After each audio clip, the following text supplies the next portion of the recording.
स्नेहे पिता का काफ़ी समय बाद महेंद्र बाबू से मिलना हुआ। वे बहुत हंसमुख और बातूनी थे। उनके आते ही वातावरण में खुशनुमा एवं हल्का हो जाता था। बरसों बाद उनसे मिलना हुआ। कभी बचपन में भी मिले, फिर अपने गृहस्थी के कामों में फंस गए। बीच में समाचार मिलता रहा, पर फिर मिलना नहीं हुआ। हम भी रिटायर होकर एक जगह कोठी बनाकर रहने लगे। वे एक बार इधर आए तो हमसे भी मिले। आकर पिछली बातें बताने लगे। कहने लगे, अब तो तुम बहुत बोलने लगी हो। बचपन में चुप रहती थी। मैं क्या कहती? मन ही मन कहा, बचपन में सब लोगों से घर भरा था। बहुत लोग बात करने वाले थे। यहाँ मैं अकेली ही आपका स्वागत करने को थी तो बोलना पड़ता है। अभी भी ज़्यादा बोलने की आदत नहीं है। वह कहने लगे, जब तुम्हारी हाई स्कूल में फर्स्ट डिवीज़न आई थी, ताऊ जी बहुत खुश हुए थे। उन्होंने एक हांडिया भर लाल रसगुल्ले हमारे पास भिजवाए थे। तुम्हारे पास होने की खुशी में वे बहुत चाहते थे कि तुम्हारी फर्स्ट डिवीज़न आए और तुमने फर्स्ट डिवीज़न पा ली। उनकी बातें सुनकर बहुत अच्छा लगा। मुझे इस बात का पता नहीं था कि बाबूजी ने मेरे प्रथम श्रेणी में पास होने की खुशी में महेंद्र भाई के घर रसगुल्ले भिजवाए थे। महेंद्र भाई के पिताजी को हम लोग चाचा जी कहते थे। वे हमारा मांझी अर्थात दीदी जी के भतीजे थे और इस नाते वे हमारे चाचा जी थे और उनके बेटे महेंद्र भाई थे। उनसे इस तरह का रिश्ता था। महेंद्र भाई तो बात करके चले गए। मुझे कुछ रुपए भी दे गए कि बहन के घर आया हूँ पहली बार। मना करने पर भी नहीं माने। वातावरण खुशनुमा बनाकर अपनी बातों से पुलकित कर वे तो चले गए, पर उनके जाने के बाद मैं बहुत देर तक सोचती रही बाबूजी के बारे में। अब तो बाबूजी नहीं रहे।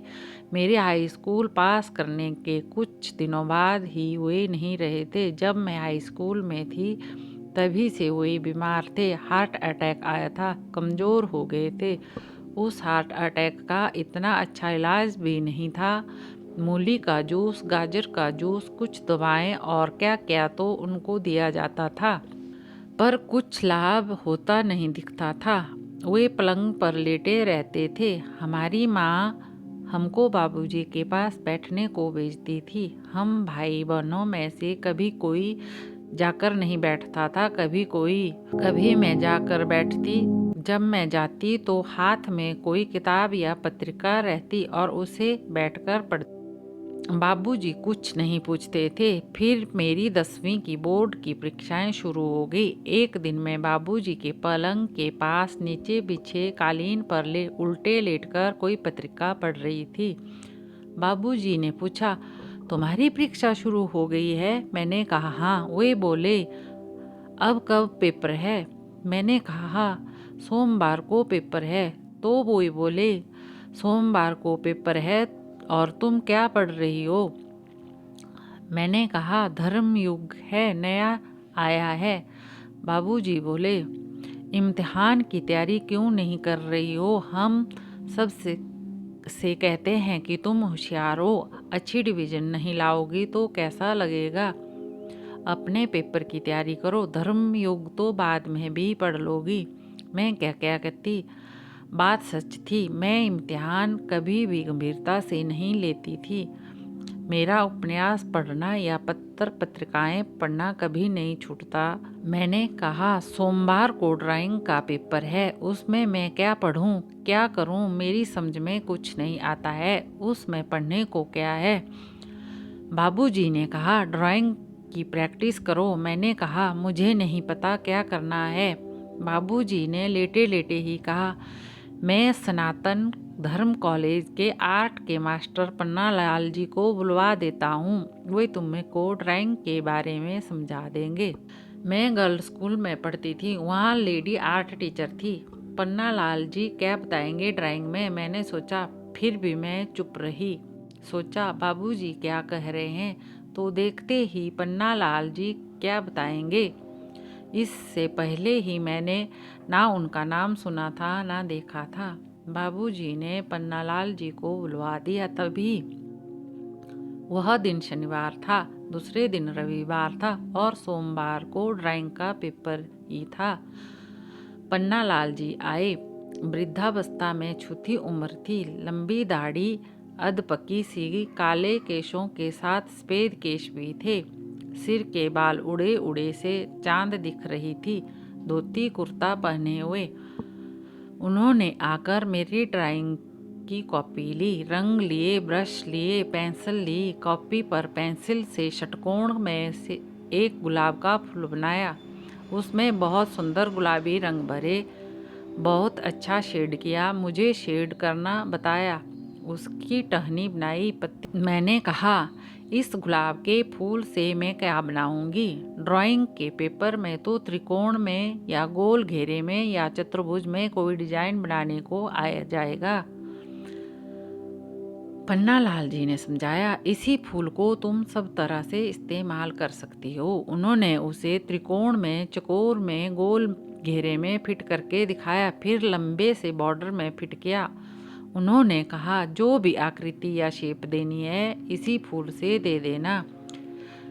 कैसे वो तिकोने में, चकोर में, गोल में या षटकोण में बनाना है यह भी दिखा दिया। फिर बोले आज इस फूल का रंग भरने की प्रैक्टिस करो, कल आकर देखूंगा। उन्होंने षटकोण में एक फूल बनाया था, उसके बाकी के 5 कोनों में एक फूल बनाकर मुझे रंग भरना था, शेड देना था। मैं मेहनत से फूल बनाने व रंग भरने में जुट गई। वे इतवार को भी आए, मेरे बनाए फूल देखे, खुश हुए और फिर एक बार शेड देने की टेक्निक समझाई। मेरा भी फूल सुंदर बन गया। वे चले गए। मैं दूसरे दिन पेपर देने पहुंची। वहां आया था त्रिकोण में कोई डिजाइन बनाओ। मैंने गुलाब का फूल बनाकर उसमें शेड कर दिया। ड्राइंग में नंबर अच्छे नहीं मिलते थे, मैं भी ड्राइंग की तरफ से लापरवाह थी, पर बाबूजी ने पन्नालाल जी को बुलाकर बहुत सहायता करा दी। उन्होंने ड्राइंग का मेरा डर दूर किया और आत्मविश्वास दे दिया। जब रिजल्ट आया और मेरी मार्कशीट आई तो देखा कि ड्राइंग में बहुत अच्छे नंबर थे, फर्स्ट डिवीज़न से ज़्यादा। यदि ड्राइंग में इतने अच्छे नंबर नहीं आते तो मेरी फर्स्ट डिवीज़न हाई स्कूल में नहीं आती। ड्राइंग के नंबरों ने ही और नंबरों की कमी को पूरी कर दी। मेरी फर्स्ट डिवीज़न का श्रेय बाबूजी को था। बाबूजी ने बीमार होते हुए भी, बिस्तर पर पड़े पड़े भी मेरा इतना ख्याल रखा और ड्राइंग मास्टर जी को बुलवा दिया। ड्राइंग मास्टर पन्नालाल जी ने इतना अच्छा रंग भरना व गुलाब पर फूल बनाना सिखा दिया। बाबूजी ने इस बीमारी में भी मेरी फर्स्ट डिवीज़न आने की खुशी में मिठाई बंटवाई। यह बात मुझे इस घटना के इतने वर्षों बाद पता चली। महेंद्र भाई से बाबूजी के प्यार की व संभाल की याद आते ही मेरे नेत्र गीले हो गए, हृदय भर गया। मैं कितनी लापरवाह थी और बाबूजी ने कितने संभाल की। एक बार भी मुझे यह पता नहीं लगने दिया कि मेरी प्रथम श्रेणी में उनका योगदान था। मेरी ही तारीफ करते रहे, मेरी बेटी बहुत होशियार है पढ़ाई में। पिता का वात्सल्य क्या था यह उस समय पता नहीं चलता। जब मैं